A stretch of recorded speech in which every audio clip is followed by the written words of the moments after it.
Quand il n'y a point de vision, le peuple est sans frein. Proverbe 29, 18. Ce verset pourrait être traduit comme suit. Quand il n'y a point de vision, le peuple périt, dépérit, se perd ou encore est anéanti. Peu importe la traduction, la vérité demeure. Là où il n'y a pas de vision, le peuple court à sa perte. Cela est largement et clairement illustré à travers toute la parole de Dieu.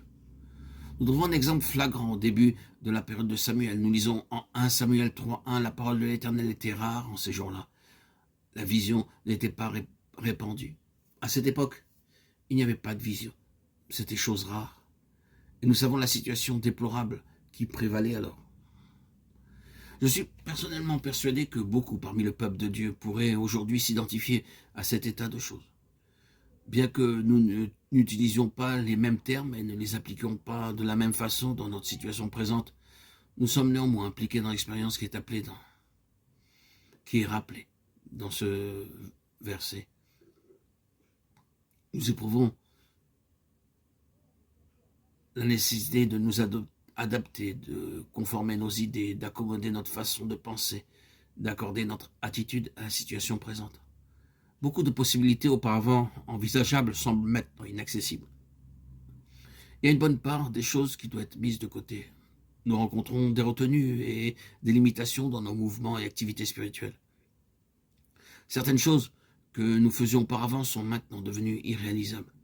Beaucoup d'enfants de Dieu se posent la question, qu'est-ce qui sera encore possible? Et dans quelle situation allons-nous nous retrouver? Ces choses peuvent avoir un effet paralysant et provoquer un arrêt qui nous empêchera d'avancer, ne sachant plus que faire. Le pire de tout cela serait que nous ne voyions pas d'issue et ne percevions aucune solution. Il s'agit d'un temps très éprouvant, où les choses passent par la fournaise. C'est notre vision qui est mise à l'épreuve plus que toute autre chose. Notre vision souffre-t-elle déjà de la situation? Avons-nous perdu notre vision ou sommes-nous sur le point de la perdre? Sommes-nous anéantis, perdus? Nous retrouvons-nous sans force de cohésion, sans conviction ni assurance quant au but qui est en vue? Périssons-nous déjà? Sommes-nous égarés quant à notre œuvre, notre appel, ne sachant plus où nous devrions être? C'est par rapport aux choses spirituelles et au royaume de Dieu que nous devrions nous poser ces questions. Ce qui va décider de l'issue finale et du résultat, c'est la vision. Elle va déterminer notre force, notre confiance, notre assurance et notre persévérance pour aller au bout des choses. Ce qui va au contraire nous faire périr et nous conduire à la perte proviendra de l'absence de vision. Soit que la vision soit perdue, qu'elle soit fausse ou qu'il n'y ait jamais eu de vision.